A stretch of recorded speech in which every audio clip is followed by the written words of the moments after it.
Good afternoon. Every book on change says the same thing. Change has changed. Change is no longer incremental. Change is exponential. Here's what no one will tell you. Change is not just incremental or exponential. Change is infinitesimal. So you gained a pound or two this year. It happens. Then it happens again next year and the next year. Suddenly a decade has passed and you realize that a pound or two has compounded into 2 sacks of flour sitting on your hips. Infinitesimal change has caught up with you. In the early 1950s, farmer Clarence Mowerhan, it's a tough one too. Yeah. Clarence Mowerhan was known as the chili pepper king of Orange County. A mysterious buyer was paying top dollar for all the farms in the area, but Farmer Mowerhan would have none of it. He was the lone holdout against payments for land that no one had dreamed were possible. Finally, it was revealed who was buying up all this land. Someone named Walt Disney. Mr. Disney said he planned on putting in an amusement park on the land and needed Mr. Mowerhan's farm for the parking lot. But Mr. Mowerhan wouldn't have none of it. When I die, I will own this land. No one is taking it from me. So, without any attorneys, man to man, Mowerhan and Disney struck a deal. Mr. Mowerhan would own the land and lease the land to Mr. Disney for a certain percentage of the appraised value of the land. But Mr. Mowerhan insisted that since it was still his land, every car that parked on his land should pay him something. They settled on 3 mils per car, or 3/10 of a penny per vehicle. An infinitesimal amount of money, you say, except when millions of cars park on this land in a year. Suddenly, the infinitesimal is a golden goose that makes an extended family extremely wealthy over an extensive period of time. One more example. After 50 years of trying, why have we failed to persuade people that the planet is in peril? Because change is infinitesimal. It's just as hard to see the infinitesimal changes in things like diminishing air quality or global temperature changes or the loss of natural resources. A slight elevation in CO2, a degree of added warmth, a dip in oil output. None of those are dramatic. In fact, most are glacial in their gradualness. But infinitesimal doesn't mean intellectual. Let me try that again. Infinitesimal doesn't mean ineffectual or fantastical or chimerical. Infinitesimal change often means radical change, even life-altering, revolutionary change. Remember the tipping point? That moment when gradual and almost imperceptible tips over to major and unavoidable? When the tipping point is tripped, everything changes. We change the way we think. We change the way we act. We change the way we deal with issues and problems. The revelation of a new reality changes everything. We are celebrating one of the greatest tipping points in life today. The day one becomes a parent, father or mother. Today is Father's Day. The day you became a father is a day of transformation. Swedish novelists Anders Roslund and Borg Hellström described this moment for one of their characters, Piet Hoffman. He was a convicted criminal recruited by the Swedish police to go undercover to break a huge drug ring. Though he is forced to lie to his family about what he does, he cannot lie about how his children have changed him. He tried to remember what life was like before these 2 boys whom he loved more than anything in the world. Empty days when he had only himself to think of. He remembered it well, but felt nothing. He had never been able to comprehend how what had been so important, so strong, and so absolute was suddenly meaningless as soon as someone small had come along, looked at him, and called him Daddy. The key to fatherhood is not the big moments, but the little things, the small, almost infinitesimal, run-of-the-mill moments. In fact, it's the small things that build to those big moments that become the seismic events of our lives.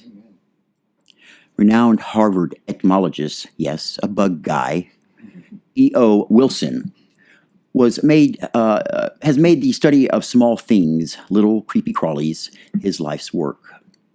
Wilson's conclusion, after a lifetime of studying and sampling those 10 quintillion insects alive on planet Earth this very moment, it's the little things that run the world. Wilson notes that while we spend about $45 billion a year to kill bugs, employing everything from toxic chemical to sadistic-sounding bug zappers, many of those same bugs we are devoted to exterminating are pollinating crucial plant life. If we had to pay for all that free pollination, it would cost about $100 billion a year. Without the little things that perform the gracious act of pollination, our crops would fail, our food sources would dry up, the flora of the world would be unable to spread its growth and greenery across the planet. Little is large. The infinitesimal is hugely consequential. The humble is humongous. Just ask your DNA molecule. It's not just the little things that run the world, however. It's also the little things that make life fulfilling and fruitful. It's not that we just shouldn't sweat the small stuff. It's rather that we should actively celebrate the small stuff. The key to good parenting, to good fathering, is the ability to celebrate the small stuff. In the parable of the growing seed, Jesus celebrates the simple miracle of being able to sleep and rise and to observe the amazing gift of growth that emerges from the earth. And we might scatter the seed, but the power for germination, the energy for growth, lies within the seed itself and unfolds according to its own internal directive. God's plan for the planet directs all. Celebrating the significance of small things isn't always easy. Most of us would rather side with those who have big plans to change the world rather than to accept the incremental moments of grace, the gradually unfolding, ripening kingdom crop that God has planted and will reach fruition in the season of divine purpose. The Zealots were wrong to think they could bring the kingdom in through military revolution and political action. The seers were wrong to think they could read the signs and predict the moment of apocalypse. The legalists were wrong to think that adhering to every dotted I and crossed T of the Torah would bring the kingdom in more quickly. Now, in this week's gospel, Jesus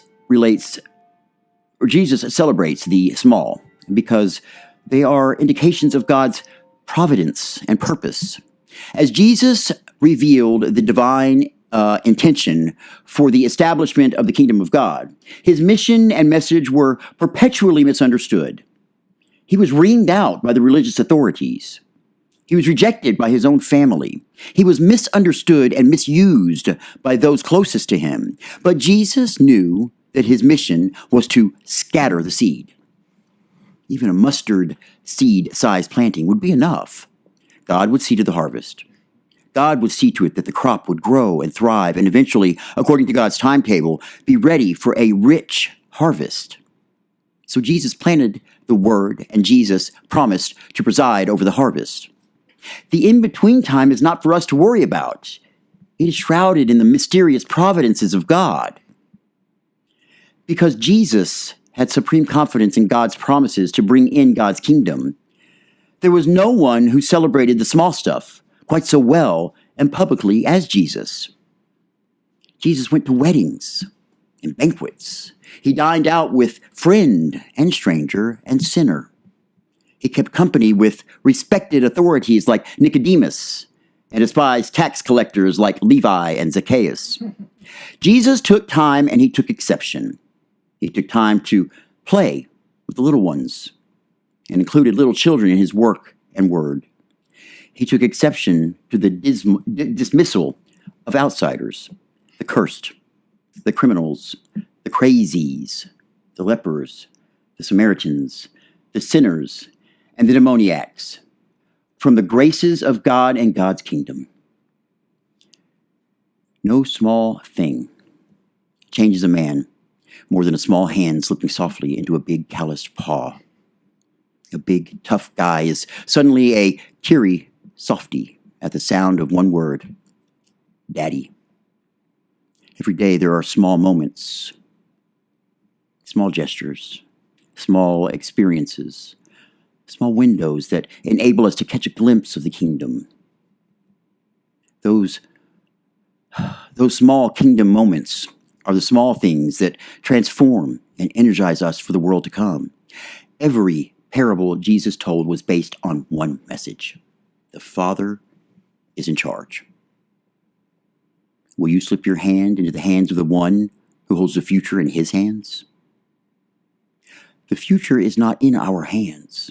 The future is already secured in the cross and the resurrection of Jesus. Only holding the cross in our hands can we say, the future is in our hands. Amen.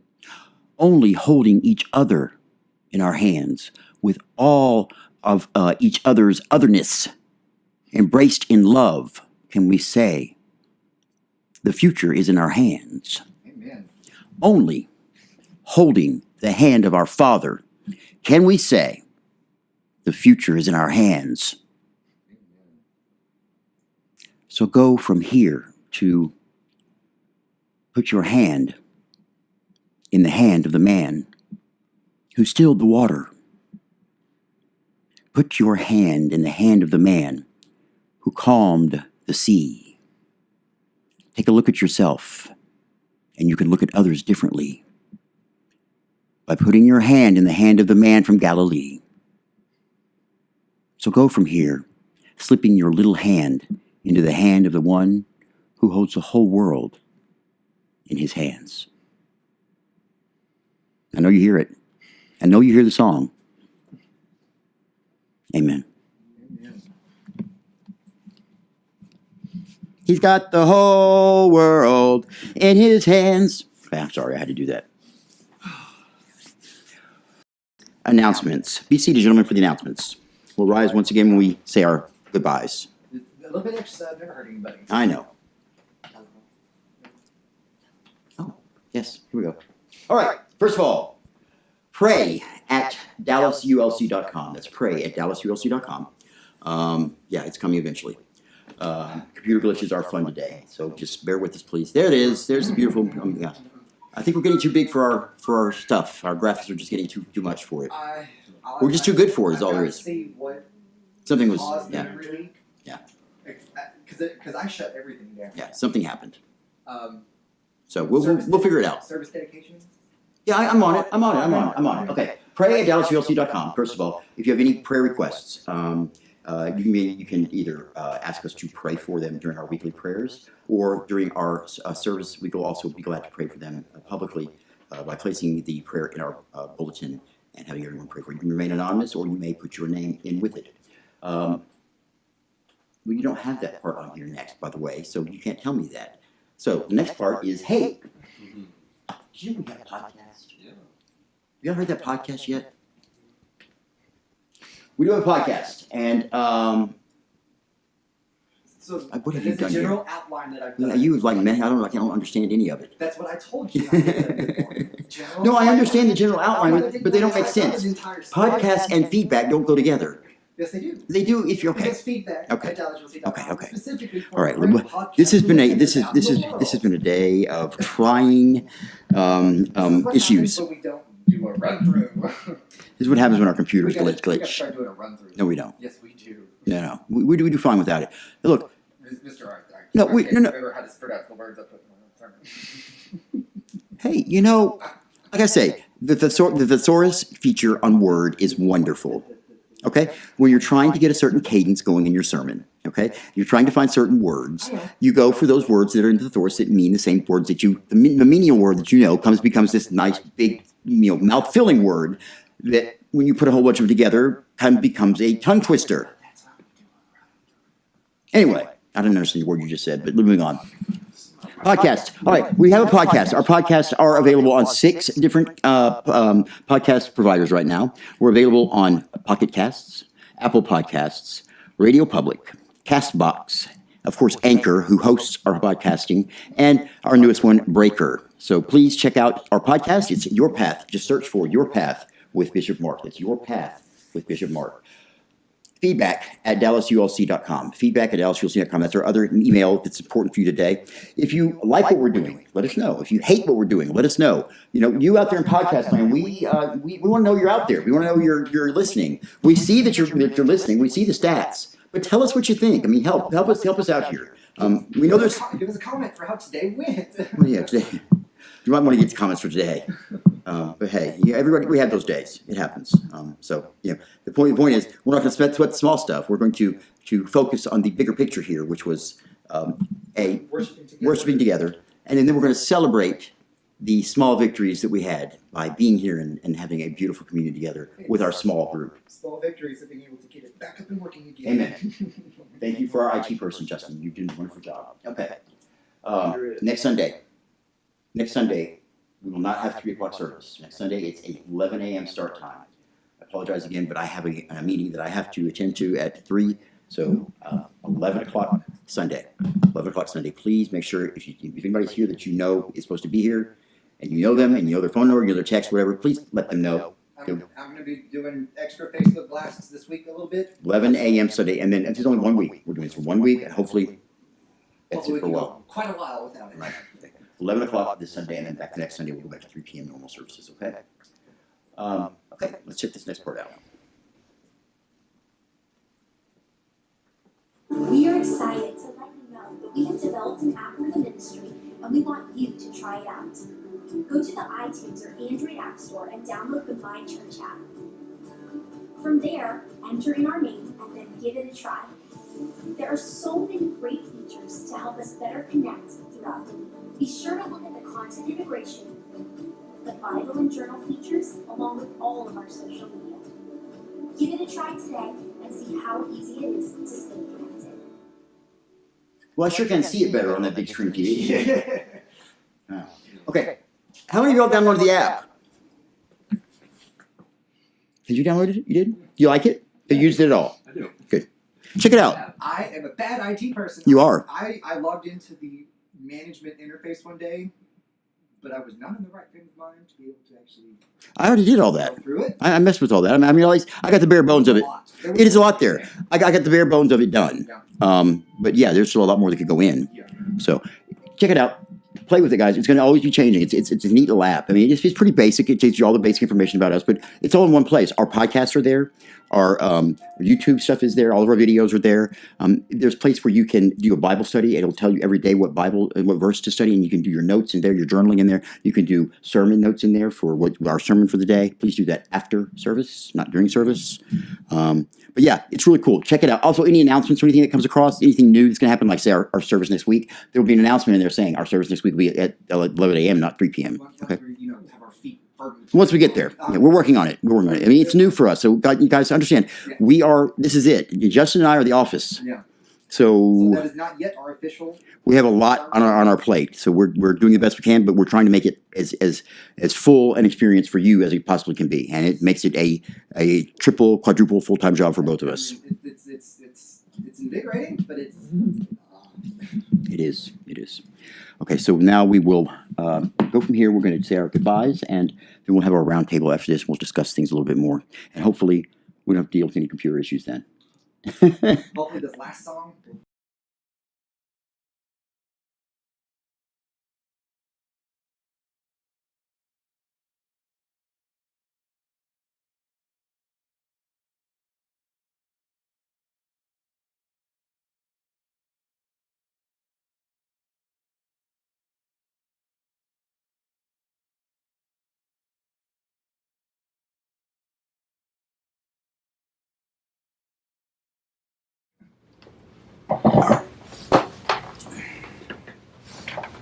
So,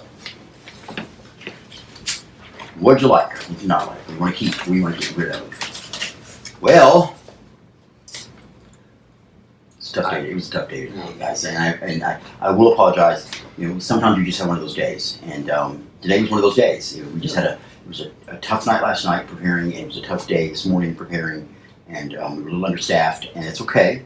You know, we can handle it. It's just you have to bear with us. We're human too, and we do 52 Sundays a year.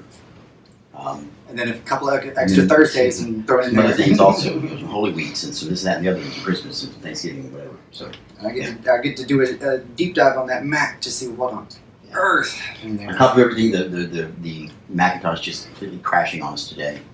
Right, at least it didn't happen during the middle of readings, or it happened during communion, and that's fine.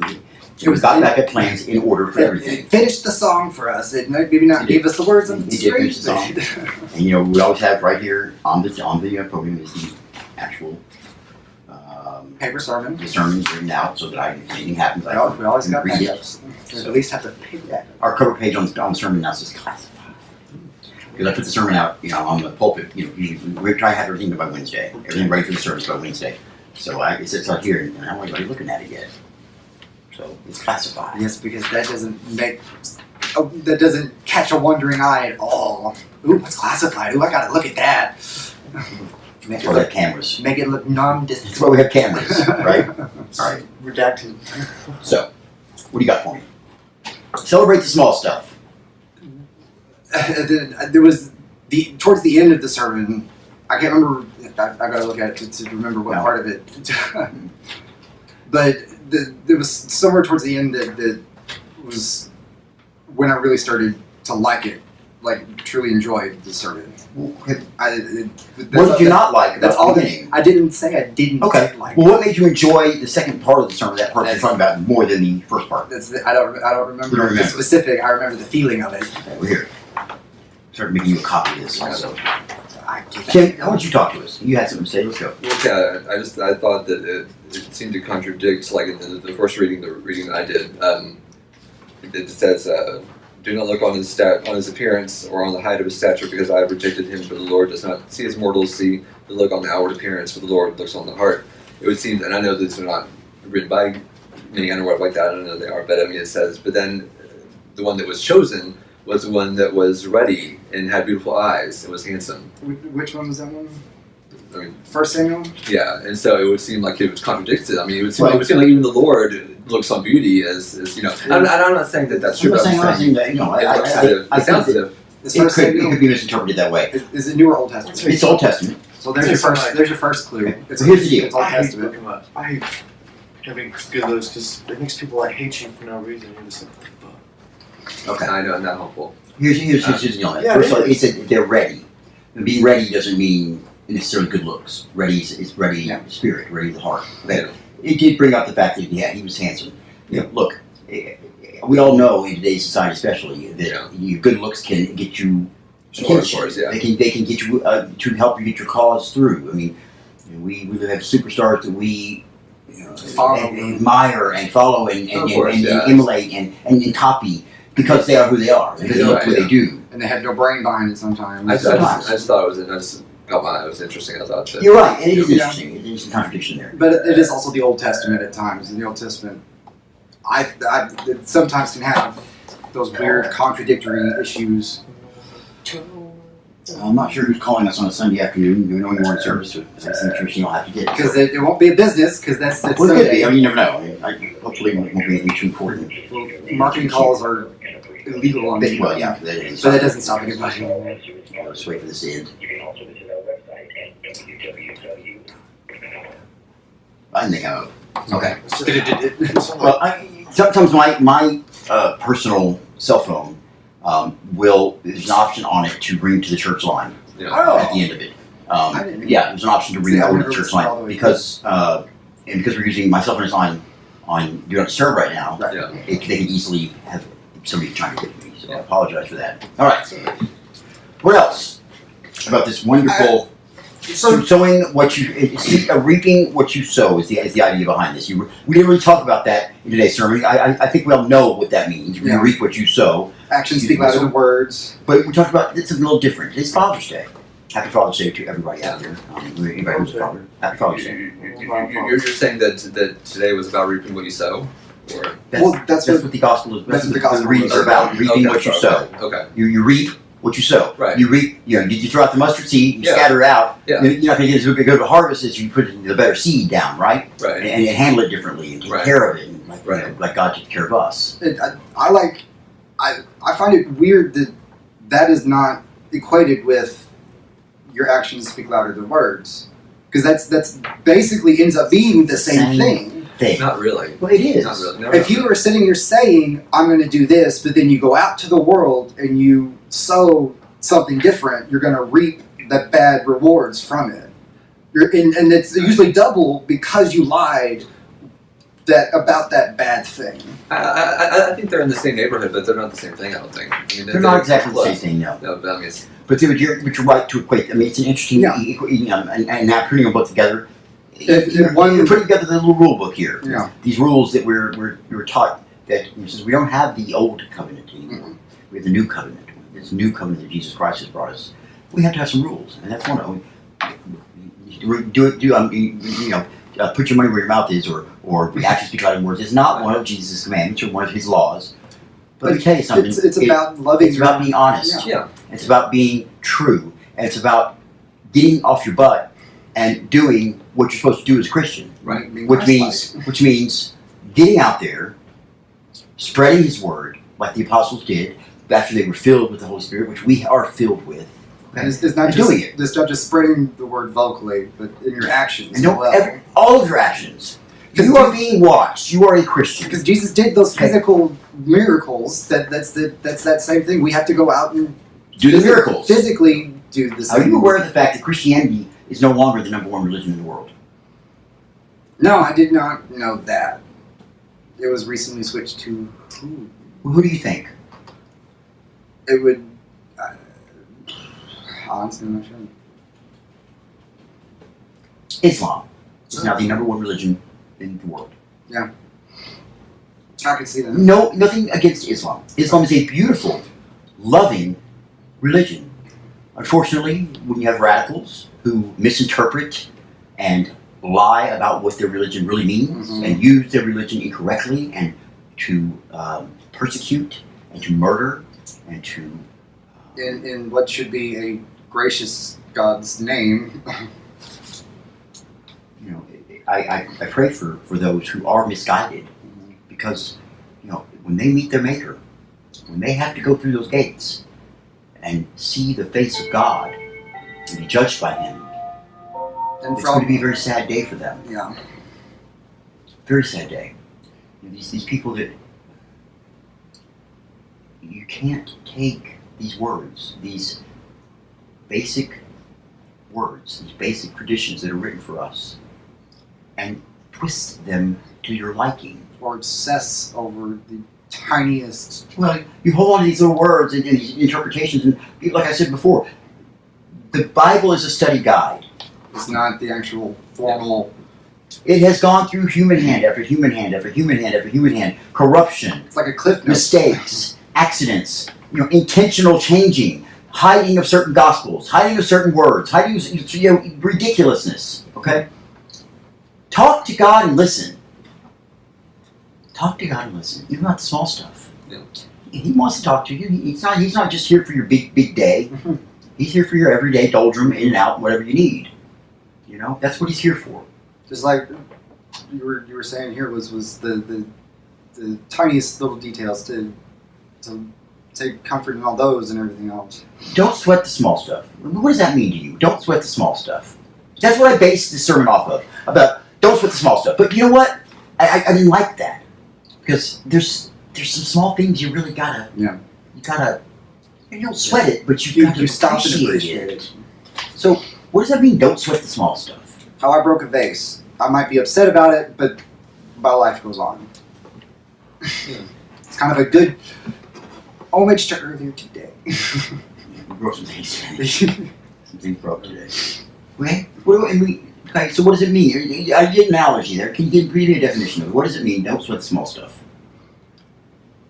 Don't cry over spilled milk. Okay, another analogy. Yeah, well, yeah. I'm sorry. Totally. It doesn't ultimately affect. Well, It does. Well, every little small thing comes together at some point. Don't sweat it. Look. don't let it turn your outlook sour. Don't let it stop you from being Christ-like to other people. It's not. Nothing should stop you from that. Exactly right. Nothing. You know, What's if bigger, we what's bigger than sat here Christ? and cried over every glass of spilt milk that we've You'd had, be in a corner sobbing. we all would get your nothing life. done. Right. We would be pitiful, Pauline over here in the corner, What was crying all the time, and oh God, my life is so horrible. It could also be get up and do something about it. Or you know what? Learn from it. You're not gonna still sweat it. It happened. You can't go back and change it. Oh, Okay, no. it happened. Don't cry with spilled milk, right? Right. You can't change the fact that you spilled the milk. You can't. But you can clean it up. You can't obsess over how what went wrong. And Right, you can clean it up and realize, hey, next time I'm not going to put my milk on the edge of the countertop where I can walk by and knock it off. I'm not gonna forget that the milk gone sour a few days ago. I gotta share it with you. You're Not gonna sour away. love this. When I was a kid, my grandmother was babysitting me, and she made me lunch, and it was a sandwich. I believe it was peanut butter, marshmallow cream, and a glass of milk. I don't like milk. Yeah. I never liked milk. As I've grown older, I like milk only if it's whole milk and it's very, very, very cold. And I have it. I can have it white. It's very, very, very cold. I don't prefer it that way, but I can usually with like a chocolate cake or a chocolate chip cookie, something like that. I'll drink it that way. Yeah. Otherwise, I don't like it that much. I don't enjoy it. Okay, it tastes funky to me. Yeah. Okay. I also have my cereal and whatnot. Okay, so I didn't like the milk. I didn't want to drink it. So I sat there. You're going to sit here until you finish your meal. I sat there Until it's sour. through dinner, through the night, into the next morning. That milk sat there in front of me. Do you know how awful that milk tasted when finally around lunchtime the next day I gave in and drank it. Held my nose and just chugged it. I mean, I wanted to vomit right then. It was just awful. And it made me not drink milk for years. I have some questions. First, was she really that? First off, she held her ground. Absolutely. She was that scary. She wasn't that scary. She was that firm. that- She was to prove her point. She sat there with you? Oh, no. And you're No. No, I sat at the table alone. Yeah. At the table, not in front of the TV, nowhere else. At the table. And there's she couldn't understand that you just, I was told to finish my meal. but you didn't even I was- ask for it. I was told to finish my meal. It doesn't matter what I asked for. I was told, and That's that's just the difference in thinking. Yeah, it's just. And I would probably raise my child the same way. I guess if you had gotten up, then they would have heard I would have, if I gotten up, I would have gotten a spanking. I would, if the child had chosen that, and then a tantrum. Here's the deal. Maybe if it's something like, look, children at that point, children, you drank milk. I mean, that was part of your nourishment. I mean, that's what you did. Today- You drank milk. today's It's a little local different, lives, okay? yeah. But understand this. She said, Yeah. and then, it's not like she was making me drink castor oil. Yeah. Okay? But it doesn't, I didn't prefer it. It's milk. But it's what she gave you. That's what she gave you. So that's what you I put the food in front of you, you eat You were it. throwing a bit of a Yeah. stubborn. I said, I don't Your like, version of a I tantrum. said, I don't like, no, I didn't throw a tantrum. No, this is your version. No, it wasn't, because I was a terror. I threw a tantrum. You knew it when I was mad. I did not like the milk. I didn't like milk. I look back at it now. If I thought, if I just chugged it when they first put it on the table, I'd be fine. Yeah. But I thought You were stubborn. I thought I could get away with it. You just had to my mom and dad were a little more Lenient. a little more. Yeah.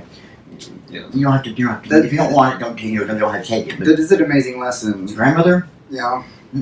you will sit here. You'll eat your drink when you're She given. said Yeah. this exactly like that. You will sit here until you have finished your entire lunch. It's a great lesson. Did she do the slapping on the street? No. If I had a slap, I got a pat on the butt. That's what I got. Oh, there's- Listen, what it taught me was. What it taught me was don't have lunch at grandmother's. No. What it taught me was to have an appreciation for what I had. Yeah. Because there's been days that I would have killed for that glass of milk, hot or not. Seriously. So, I don't know why that one came up. I think you talking about spilt milk, but seriously. Not to mention being that stubborn. What does it get you? Oh, I was young. It gets you a mouthful of I was sour milk. like 6 or 7. Yeah. I was very young. But we all know 20, 30, 40-year-olds who can be Oh, sure. way more stubborn about way less than milk. That's the way things were done in my grandmother's home, Yeah. in my grandparents' home. You are a child. first of all, you are to be seen and not heard. Period. Secondly, you do as you're told. I almost wish I would have gotten a bit more of that strict stuff, at least food wise. Because Yeah, you know what? I here's the deal though with me on food. I'm not a picky eater, really. Okay, I eat just about everything. You know, Yeah. there's some things I don't like liver and onions. I just can't stand it. It's disgusting. I'm sorry. I'm Spam? sorry. But Spam? Spam is fine. My grandfather. Okay. But look, I would turn down a steak for vegetables as a kid. I loved my vegetables. That's what I liked.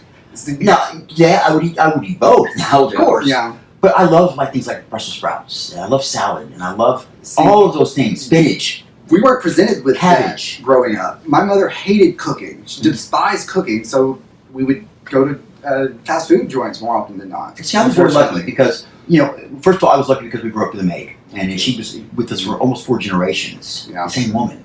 I understand that. It's amazing. I mean, it was my great-grandmother, my grandmother, Wow. my mom, and then she never worked for me, but she worked, Yeah. I was old enough at that point she could have, Yeah. before she passed away. But her name was Laura. And Wow. Laura would cook occasionally, not always, you wouldn't always, but she'd cook chicken and dumplings like you wouldn't believe. From scratch, taking a whole chicken, boiling the chicken, taking the meat off the bone, making dumplings from scratch, flour and this and that, and rolling it out, and making a huge pot of chicken dumplings, and we'd eat on that for a week. Yeah. And plus, I grew up in an 11-inch American family. Yeah. Yeah. So every time we would have get-togethers, we'd have not only wonderful American food, but we'd have just gourmet Lebanese Mediterranean food. I mean, I was brought up with, my palate is very experienced in food, and I love all kinds of food that way. You were so lucky for that. Oh, yeah. I have not had I've had hardly any. And it made me so much better now. I mean, I'm willing to go out and I crave a lot of that food. Yeah. Out now, and I've actually made some things for you. I made hummus for you. Yeah. And I haven't made tabbouleh yet. I'd like to make that for you. I think you'd like it. Well, and I was lucky that my grandfather was big on every time we all went out to eat, he would make me and my brother try something different. That's a good way to do it. That's a good way to do it. Look, here's what I saw. Like a lot of parents did. Say, wait, you would Okay. It would say, have one bite of it. Have one bite of it. If you don't like it, you don't have to eat it. Yeah. But have one. And I think I don't necessarily agree with that. I don't necessarily agree with that. I think if I had one bite of certain things I already had in my head, I wasn't going to like it. Yeah. Fine, I would never try it again in my life. It depends on how I stubborn. like Brussels sprouts. It- I think they're delicious. It depends on how stubborn your kid This is. whole like roundtable is this. going to be about food. I'm hungry. Can you tell? Yeah. Okay. Spilt milk. That's what we got. Right. Sweat the small stuff. Small stuff. That's small stuff. Right. I sweat the small stuff that day because I didn't want to drink that milk. Yeah. And it stuck in my head. Not the good part of it, the bad part of it. Yeah. Now I did learn. I can look at it now, like I just said, and analyze it. And But you were at that learn. right age that it was enough of a horrid taste because you already hated it to begin with. I just didn't like milk. I just didn't like it. I would eat it in my cereal, But see, but I would never drink the milk after the cereal unless it was like something that made chocolatey or fruity or whatever. No. that's what happens when you sweat that small Right. stuff. Why do you cover sugar in just about everything I have, any kind of cereal I have, because it makes the milk sweet. What cereal was that? The rice cereal that we used to get. It was I guess Rice Krispie Rice treats. Krispies or Fruity Pebbles? Or Yeah, my dad would basically Plain Rice take like a Krispies. half a cup of sugar and dump You have that into to. the cereal. Rice Krispies is just plain rice puffs. There's no sugar really in it. It's very bland. And over the years, it would get more sugar. Oh my god, that became so unhealthy. Yeah. I mean, even we had something called sugar snacks. It's now called something else. I've seen. Oh yeah. My mother loved. It's made fun of My mother regularly. loved sugar snacks. Sugar snacks, and the number one ingredient on it was what? Sugar. Do you remember Nut and Honey? Oh yeah, Nut Nutty. Yeah, I love Nut and Honey. Now that was considered a healthy cereal back then. Yeah. Oh, I got so many because it was a cereal. I just remember the commercials. Nut and Honey. And the psychology behind the cereal aisle.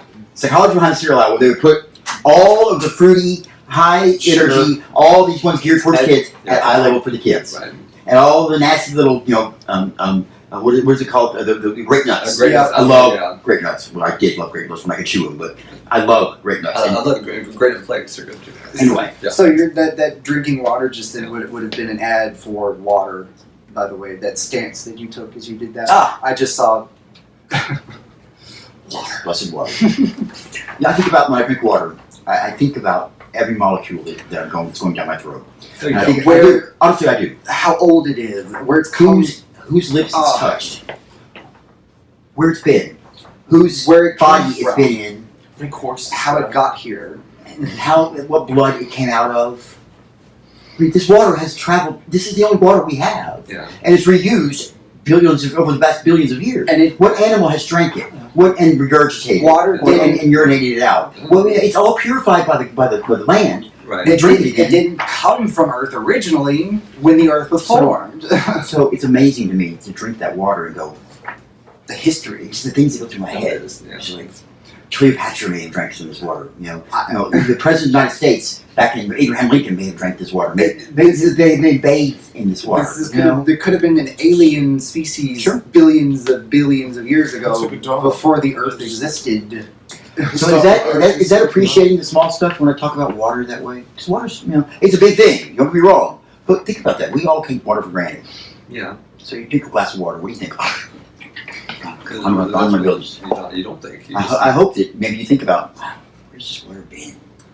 And I said, when I'm boiling water, like making pasta or whatever, I'm watching the steam go up. That you're breathing. Yeah. And I'm going, Who else has steamed I this wonder water? what it's been through. Where's that been?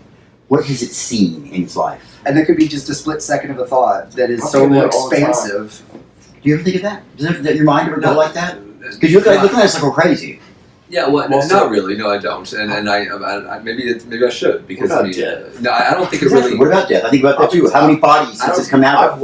I don't think that would I've do. imagined different ways. I don't think that would do anyone any good whatsoever. But I think about the water It's the specifically. truth. About the water specifically, but I think that it It's the could. truth. No, We know it. I don't think it would do me any good to do that about water. But to do that about Yeah. other things, to do that about other things would be very helpful. Would be, Why wouldn't it? but- It helps me to appreciate the fact that we No, have water. you should always appreciate you have water. But I'm just saying that to do that with life in general Tim's would be a black. good thing. Water is life in general. I But tell you. that's Without it, we're here's dead. here's the point of this though. Yeah. Life in general is not a small thing to appreciate. That's the big thing. That's the It's all the little things that make up That's life. literally the thing. If you Oh, sit well- and you can appreciate the fact that this little fly is able to fly around with those tiny little bitty wings, And they live for how long? How long does that fly live for? You know, not very long. about 24 to 72 hours, I believe. Depending on the species of fly, Yeah. 24 to 72 hours is their lifespan. They are born, they become into adulthood, and over the next few hours, they mate and reproduce, and they die. Right. If you stop and you appreciate that, that takes you out of your current life. It makes you think of the rest of the universe. And that's what I'm talking about. And that's the thing, is that tiny thing makes you remember the purpose of being Christ-like, And that is and the being men and women for Yeah, others. and I do see the ultimately. benefit. I do see the benefit in that. I totally do see the benefit of that. I'm just always talking about specifically the water thing, but I mean, I do see the benefit of that. And If you sit and ponder, seeing beyond yourself and seeing beyond your own issues or like that, and just being aware of the It's huge. beauty of this that's earth what and- being and all that. a man for others is about. That's Yeah. what- you have to be able to take yourself out of your own needs, and your own neediness, and your own wants, and realize that we are the small stuff. Think about that. We are nothing but a blip on the screen of time. We are nothing but our lifetime is a grain of sand. It's big. There's a YouTube video that actually goes through time. The It biggest shows you get the- how much time humans have point of existed relevance. compared to everything else. Right now? So once something's big enough, like if you're small enough, then you're like irrelevant. Like you have But to whom? to like To whom? I mean, From I'm, his I'm, point of I'm, view, pretty, I'm pretty big to myself. I mean, I think I'm pretty important. I mean, my life to me is pretty significant. But to somebody else, To the yeah, whether universe. it's smoke some like some salvia or something like, and I experienced along with I saw it was me, and then I saw everything go two dimensional because I saw the sky get ripped open. It's like everyone, I saw it with everyone on the earth, and then next thing you know, I was the only way I was like just went up to like where God was at, like it's like everything, like, and, Okay. and so like I went really far. Like I became very big, you know, like to get like on his level, and that's just when he showed me like, oh, you're not in the book of life. This is like It's interesting these trips people take on hallucinogens. Look, I feel that many hallucinogenics, when administered the right way and with people that are trained properly and the right frame of mind, can be very beneficial. Oh, it's cured people's PTSD and all sorts of stuff. Extremely beneficial to people. I remembered it because I was reading through the Bible, and Tell me about that. in like Jeremiah, or it's Jeremiah, and yeah, over in Jeremiah, like the 20s, like 29. Okay. It's that Ezekiel, and it's over in that area. Okay. So tell me how it related to that. Related is pretty much described it exactly. Like it was. What were they describing in the scripture? What was the event they were describing? Describing the maybe it was Revelation. That's probably what you're thinking. Okay. Anyway, it was describing like the book, like when it was on the pages, like and like those that would not be like in the book of life, like as the page was flipped, like they'd fall off it. Like, Why would you not be in the book of life? Well, back then I was a bad person. Were you? Yeah. Were you a good person that did bad things? I was pretty bad. Was there malice in your heart and things that you did? Were you Yeah, just there being was. selfish? No, there's malice. So you actually were using you were hateful Yeah. on purpose. I took it and up. you had no real remorse about any of that at the time. People are in the book of life. I mean, Sorry, people are in the book of life. they are, but not people that don't. The people that don't repent for their sins. People that continue to use these. Who know that Their it's lives. wrong, Use and their they lives see that and the hurt others. yeah, they see the pain that it causes, and they continue. We're here for others. That's what we do as our church professes, men and women for others. We're really here for ourselves, really. Because I know that you're here for me, and that I'm here for you. Right. So if we know that and can trust that, this thing works, guys. I know y'all don't really understand it all yet. It's men for others thing. Here's what I'm going to tell you I want you to do. And this is going to be an assignment for next week. Example. I have an example. Okay, so let me get my assignment out, okay? Because I want to get this out because I always forget. Please, guys, this is not that hard. On our website, there is a section called Men for Others. Okay? It is written by Father Pedro Arupe, who is a Jesuit priest who survived Hiroshima. Okay? He was also his exact title is Superior General. I think He was Superior General for the Jesuits, so he was the head honcho before he had a stroke and passed away. He was left an invalid and became. You saw a small video. Yeah, When I was in high school, I did a video yearbook. Yeah. And the video yearbook, it was the year that he died. yeah. And we actually dedicated the video yearbook to him. So that's what you saw. Yeah. Okay. Father Pedro Arupe.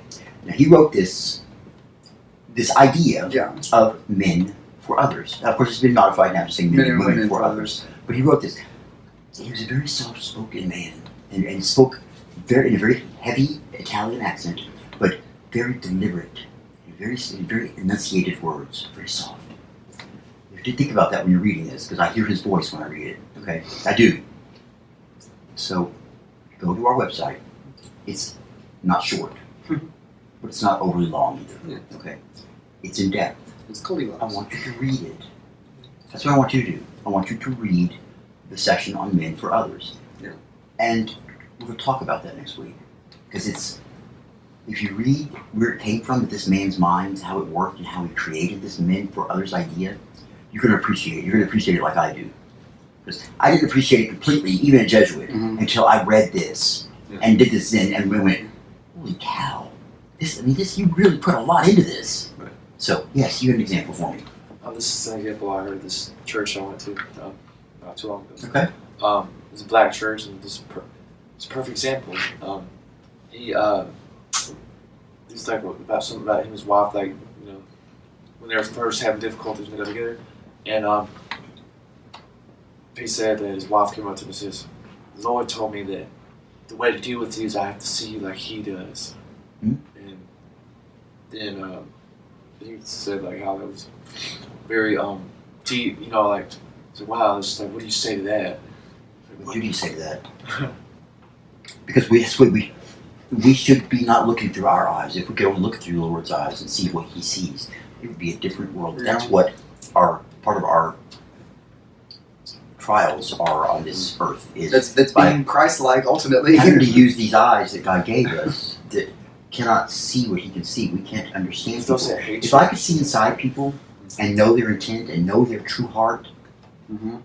I mean, that's wow. That is a Sometimes huge. people, like, That's the whole. That's every aspect of life. You're There- talking about There's no privacy at that point. every aspect of life. I mean, There's- think about it. You have There's no surprises. right. There's nothing. Yeah. Does she really love me? When we're walking down the aisle. Oh yeah. Has she cheated on me? Is she true to me? You know, all these things. If you can see like God sees, you don't have to think anymore. You don't have to. where's the try. faith? Where's the faith? Because then you could ultimately see His as well. Possibly. you have to try. It's a try. Possibly. You can't do it. You don't gotta always have to. Well, I mean, if you're able to see it, He's God. He can make up the rules as he wants to go. Well, that's true too. But You take all these physics Yeah, lessons we've got that's to take, true. throw it out the window and say, oh, no, Yeah. what is that? You don't I should change my mind. You don't want to see something that's very scary. It's called. It's when you see an ultimate truth, and that's like everything comes together at one because It's scary. because And you know what? You Do you know can't see the it ultimate like truth that. about people? you Do don't. you know the ultimate truth about what people think and what their true selves are? Is probably the biggest nightmare anybody could ever have. Because most people don't even know their own truest truths. Because they like to lie to themselves oftentimes, or they can't see their own actions. You know, there's all those clouds that get thrown in the way of their own selves. To know yourself truly could be just as scary. I think it takes a lifetime to try and know yourself Yeah. wholly, and I mean completely. We are constantly learning and constantly changing, and that's the whole idea. But if you saw that, if you figure saw out your your truth, truth, I think that's when you die. because what's the point in trying to better yourself if you already know your truth? Well, it hasn't happened. there's another test of God. We're maybe. mortal. You know? Does anybody ever? That was a fun direction. You have thoughts. You think talking about this? Okay, your thoughts about people, about situations. Do you ever feel guilty about the thoughts you have about people? We talk about sin all the time, and it's things we do. I always think Right. But this is the type of sin that is very often brought up in Catholicism about Judgment. impure thoughts, right? I'm not talking about necessarily that, but that could be. But I'm talking about what you feel about people, how you perceive them, and you judge them in your own mind, which we do, okay? And do you ever feel guilty? Do you ever actually look back and feel guilty, even though nobody else knows those thoughts you had? Do you ever look back and feel guilty about what you thought? Sure. What about you? Yeah. What I about you? used to go. Think past about it that hard. And be stupid. I mean, usually the thoughts that I've got are based off of something that was done that might have been factual, but I mean, What if beyond, you were wrong? So if I was wrong at that point, I would end up, yes, I would feel guilty at that point, but then I would adjust the thought of that person. So what do I To say the match guilt that is? fact. What do I say is guilt? What is guilt? You use that word, guilty. If you use the word I use, I obviously yes. Say, oh shucks, I feel bad We're about writing it. Guilty. we're writing a past. What did I say about guilty? God gave us the gift of guilt for what reason? It's to know right from wrong, so Right. that you can better yourself. If we're guilty, we're guilty of something, we feel that guilt, that pit in our stomach. We say, oh my God, what have I done? You're supposed to adjust that and make it right. That's going, hey, you know what? You screwed up. Yeah. This was not the thing to do here. Right. We're not the way to think, or not the way to, That is a way that thought process to get to that. I've never So- thought of guilt in that right. in that I way. know you haven't. So go and think about the sweating the small stuff. Talking about taking the small things. Now listen to me. Our thoughts are not small things, but they are really, if they're something to think about it in the main scheme of things. Okay. There can be small Right, thoughts. but listen, nobody else really knows our thoughts but God. Okay? So when you think about it in the world today, our thoughts really mean nothing to anybody else at the time. They don't. No. They don't. Our actions are what matter. Okay? So but still, we've got this little thing, our thought, our conscience, our things going on in our head all the time, right? And we feel guilty about it. And guilt's pretty big sometimes. and for all we know, that little thing is our truest self, ultimately. I think that little voice in your head is more than just our true self. I think the little voice in our head is for me, I've talked about it many times, it's not always. But you've got to learn how to hone it in and figure out what's what, right? That's God. Yeah. God is part of you. There's a radio inside our bodies that he can talk to anytime he wants to. Well, it's just that We get to learn the discernment. cartoon imagery of the devil angel and the and the devil. angel, yeah. What about that? That's just like you said. You have to learn when it's God and when it's not. There are forces out there that are still apt to. Their entire reason for being is to destroy us. Believe it, people. Evil lives. Some are just trolls. It does. It's not my place to judge him. No. But possibly he seems to have things a little misguided. Yeah. Who? The regime that is But let me tell you existing. this. But God doesn't look at that. God's not looking at the way our governments run. He's not looking at the way our presidents run things. He's not looking at the way our governor is changing the laws. Look, what he's looking at is.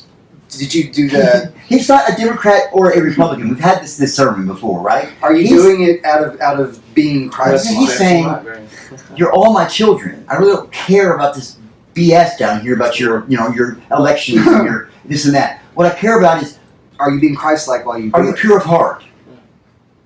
Are you doing it because that is being Christ-like? Are you doing it for a reason, a man or a woman for others?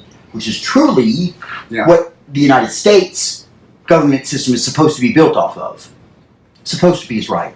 Because it's corrupt. Until JFK was Because it's supposed to be built off of men and women for others. But it's not. That's what it's built Because off. we vote we're a republic. We're not a democracy, folks. We are a republic. Right? What's the difference between a republic and a democracy? Come on, Justin. Honestly, It's a weird public government.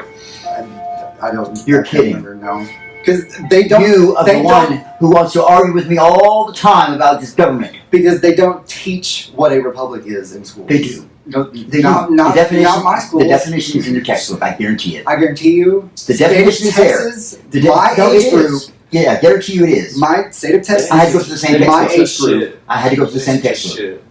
That's the It is thing. in the book. It doesn't necessarily say we are a democracy. It says we're a democracy, though. Here's the Gave us deal, answers. right? Here's the deal. State of Texas has total influence over all textbooks in the I United understand States. that. State of Texas has a prerogative, especially since the 90s when I was in school, I understand that. to manipulate. Listen to me. So I Listen to me. No, the definition of a republic was in the book. Okay. But let me tell you why you don't remember it. The reason you don't remember it is because it said that the United States was a democracy. Yeah. And that's what everybody concentrated on. The definition of a republic is in the book. A state in which supreme power is held by the people and their elected representatives, and which has an elected or nominated president rather than a monarch. What? Okay, what's the difference between a democracy and you just read the republic, what a republic is, right? Is that what you just read? Mhm. Now read what a democracy is. A system of government by the whole population or all the eligible members of a state, typically through elected representatives. Capitalism and democracy are ascendant in the third world. Now listen to this. A state governed by a democracy. Here's the difference. If we're a democracy, every election that comes up, everything that they have to decide on in Congress, every little bill that goes through has to be voted on by everybody, Yeah. all the people. We have representatives that are there who they're not voting for us, but they are fighting for us. They're giving their arguments and whatnot. I mean, okay? it But says we- but they- typically through But elected officials. they don't. So you have to have that. Yeah. Here's the deal: we are. If we're a democracy, then think about every time Congress or the House votes on something. Think about how often that happens. Every time they vote on something, we would have an election. So everybody has to go to the polls, right?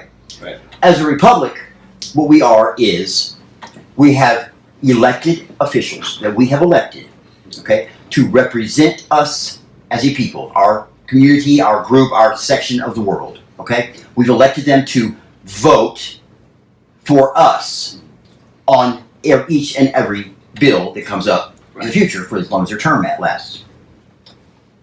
It's a big difference because then you're relying on this one person to vote for you and to hopefully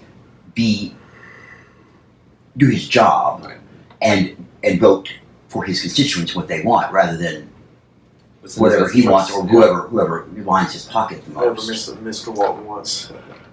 And most get too much in politics here. And I'm not really. I'm just telling you what the flaw is in our system. I'll also tell you the other flaw is, just while we're on it,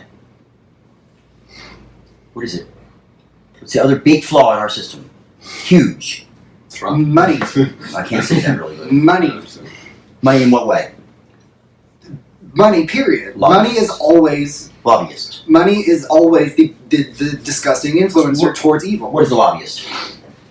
It is basically they're hired on behalf of anything, anyone, any organization to push that agenda. Bribe. Well, the official definition to push that agenda by any But what are they means doing? If necessary. I come to you and I say, okay, look, I'm running for president this year of the board.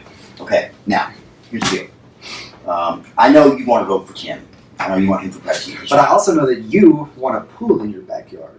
But you can't get I that know you with want a Tim. pool, and I know that you need a couple of $1,000 to get you through the next month. But see, that's not how these lobbyists do it. They Right. do it by, I know I that know you need this in your district. I can get that. Let me tell you, most simple. There's a lot of money passing hands to. I can tell you.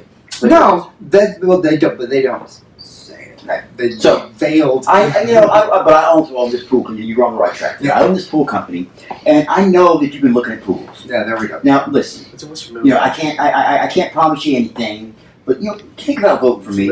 I think that I could really get you one of the top of the line pools, and hey, on me. Yeah. We should run for president. Those initials, or What about that? So And then I just gave this person a pool Yeah. and to that's vote for me instead of you. and that's And not, all of my constituents that elected him want you as president. now think about the fact that all these Congress people are obsessed with their own districts rather than the greater good of the American people. Are they obsessed with their? I don't think they are. Oh, yeah. I don't think. Let me tell you something. I don't think they are. Let me Congress. tell you what they're obsessed with. What This is what they're obsessed with. See, Republicans. And they're not. I'm They're sorry. not for anybody I'm else. sorry. But how about this? I'm This is what they're obsessed with: putting it in their own pockets. I'm going to go ahead and go this way. Most of Republicans, the I think, are more fans, blatant in that regard. Guys, come on, bring it in. Democrats are the ones who really push having that military base in their district, There is. Look, because not only does that benefit their tiny little constituents, but then they probably get some kickback from that. there are proven. Come on, guys. Sorry. There are proven traits of the two-party system. One normally is labeled a certain way, and the other is usually another way. And they all fight for certain things. I'm just saying that It's corrupt on all our system is sides. flawed. It's flawed, and it's greatly flawed. And the only way that system is going to change, is the way that it changed in the first place and was created to begin with, and that was with the Boston Tea Party. What was the Boston Tea Party? What was that? It was uprising It against was a taxes. riot. It was an uprising, It right? was a riot. It was an uprising. It was we're tired of it. Yeah. So that's all I'm saying. I'm not saying that anything has to happen. You have to do anything. All I'm saying is our government is You know what? every 4 years we take 2 steps back. For We both, take 3 steps forward in the next 4 years, and we take 2 more steps back. So you're telling We have become so far down on every level of education, science, everything as far as government needs to be successful. We are down here on the list. When I was a kid, we were up here because we had somebody to fight for. We had a battle with the USSR. That's Okay, that diminished, and we gave up on America. that's because they got the academia. Reaganomics. Reagan. I'm not going to blame anybody. I'm going to blame America. That was the Because we time- let it happen. That was the literal time that Right. it started. But we let it happen. We let it happen. We kept, and we still do it. We put these people in office that have they have no desire whatsoever to do what we want. They're going to do what they want. Period. So why should they're it be blowing. like? Why should it be like? They're blowing. Do you like living and having people do things that they're saying they're doing for you and with your authority, saying I'm voting for this and this is my constituent, I'm voting for them. But they're voting everything you don't want? Do you like that? mean, it's always been like that. But No, it hasn't. No, it hasn't. You know, it's like a lot of this shit doesn't even affect me right like at all. Listen, everything affects you, son. All of this affects you.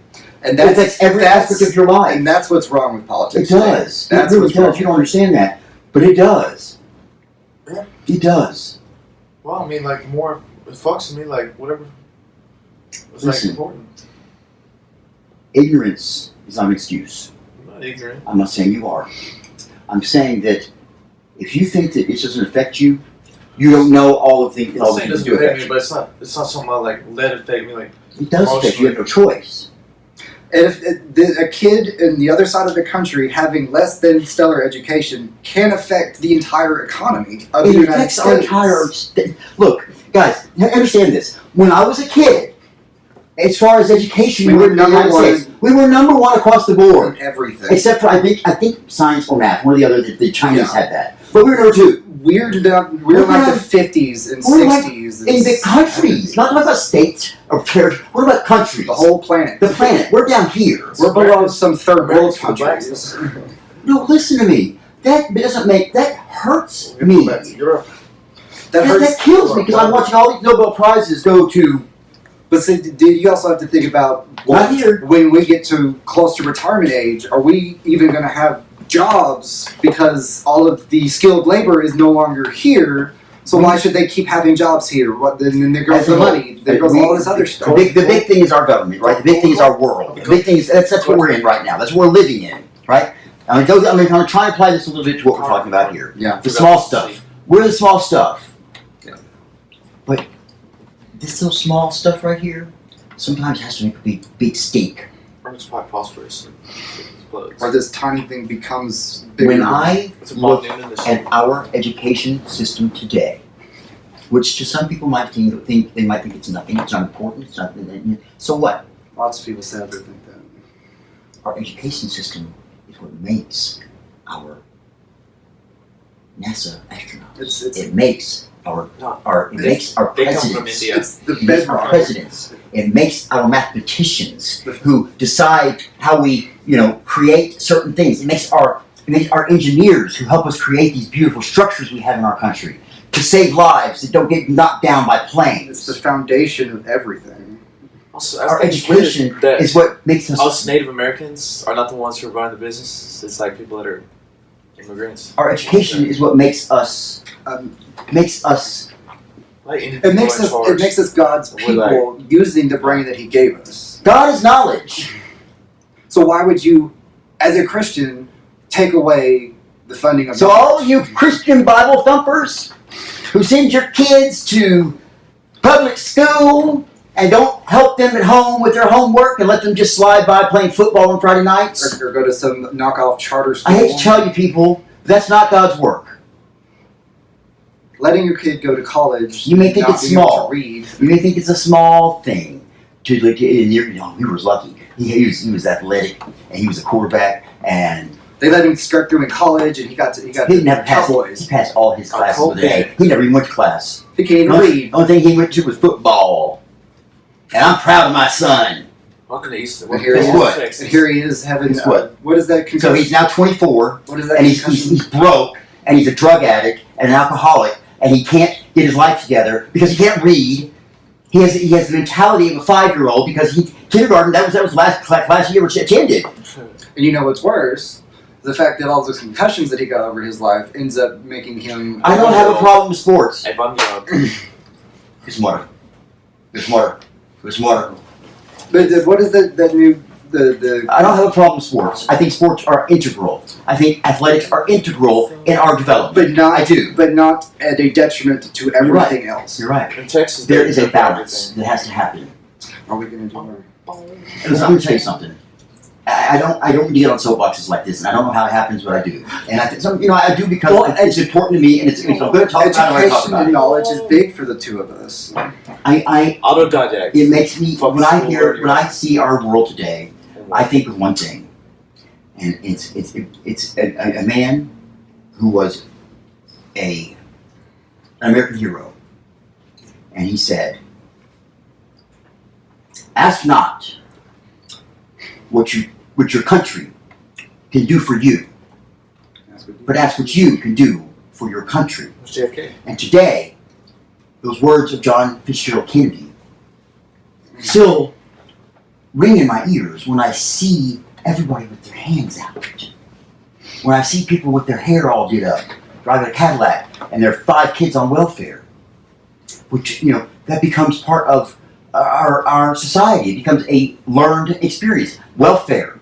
So this mother did it. She teaches the next parents, her children, that I can survive on welfare. This is the way you do it. You just pop out a few more kids, you get more money. Now, I'm not saying being racist here. I'm talking about this happens across racial lines. This is across the board. Mostly affecting, of course, our poor. That's proletariat. So making the poor poorer and making the rich richer. And you got the 2% up here with everything, and the poor down here with nothing. No, we can't. Is that equal? We can't negate the fact that It's fucking communism. those systems have to exist. They have to exist. for They're the corrupt. people. For the people They are who corrupt. deserve it. They are need corrupt. it. They're corrupt. It's oligarchy. But if we actually gave these people proper education, Exactly. that would stop. But do we? Most people are. Do we investigate enough the alleged The actual misuse? root cause of No, what. no, no. Do we investigate when these people are turned in, or when they're not turned in, because nobody does anymore, because they don't care, because nothing happens. But when we find a wind on the wind that, hey, so and so is abusing the system, they're illegally doing this. Da, da, da, da, da. Do we go and stop them? No. When we see a mother sitting in McDonald's eating her huge Big Mac with her 5 kids looking at her, and she says, "No, this is for Mama. You don't get none." Make them laugh. I have a task for you for this next week. Let me have it. Show me proof Of what? of how prevalent that type of abuse is of our health of our social systems. Because I don't see it anymore. I can't give you I proof. personally don't see it Okay, anymore. let's go to the project. There's government. Let's go to the project. I guarantee you, there are government numbers out there for how many times people have made complaints. Let's for go to the projects. all of those investigations. Let's go to the projects and walk through there.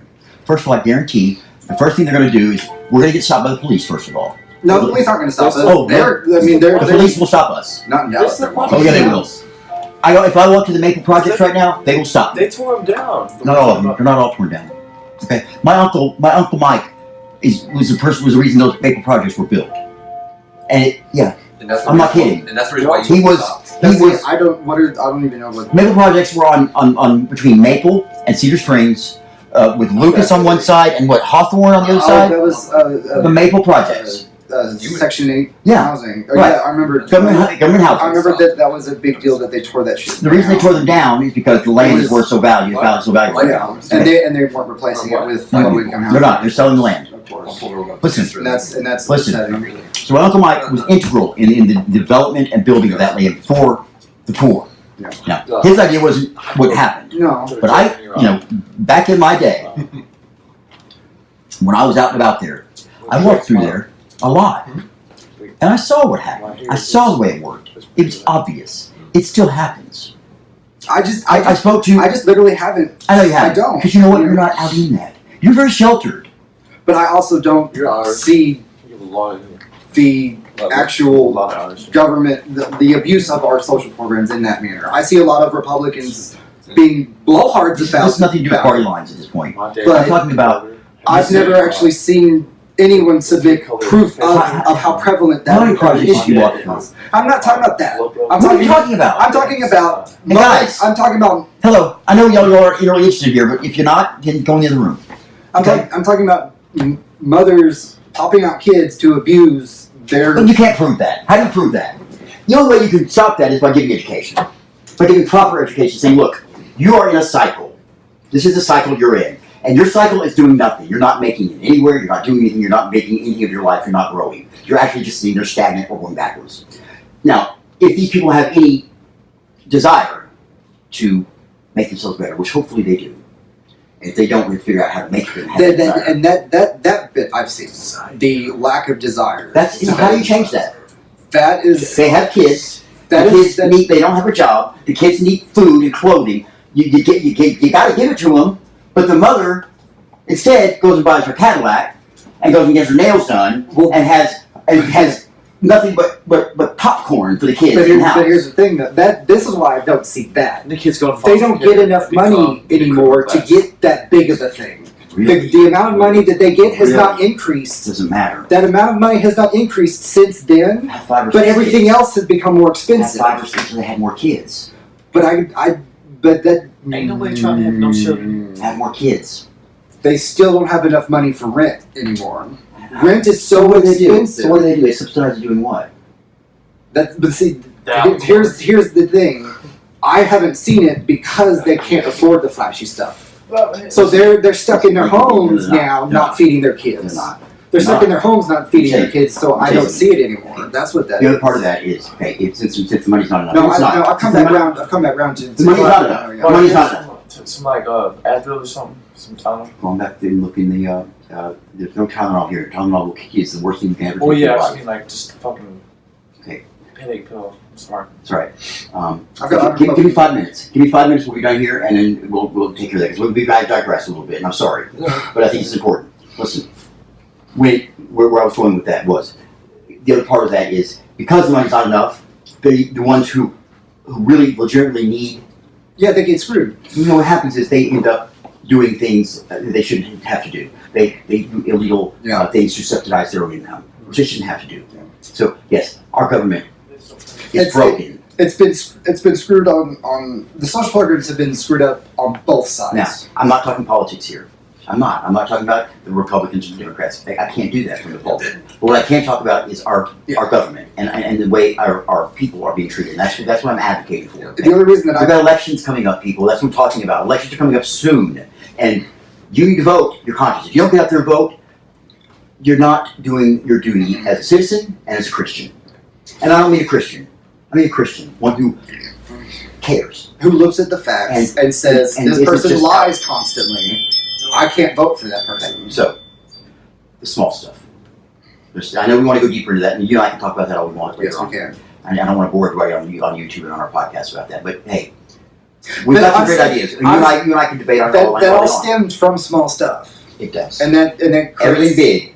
So we're talking about here's this education system in the dumps, right? All those little small. That one little kid All that one little kid that could have been the inventor of something amazing. could have been the inventor of the cure of AIDS, or the cure of cancer, Who gets us to another planet and the starts cure for exploring. strokes, like the stroke that killed my mother. She could still be alive.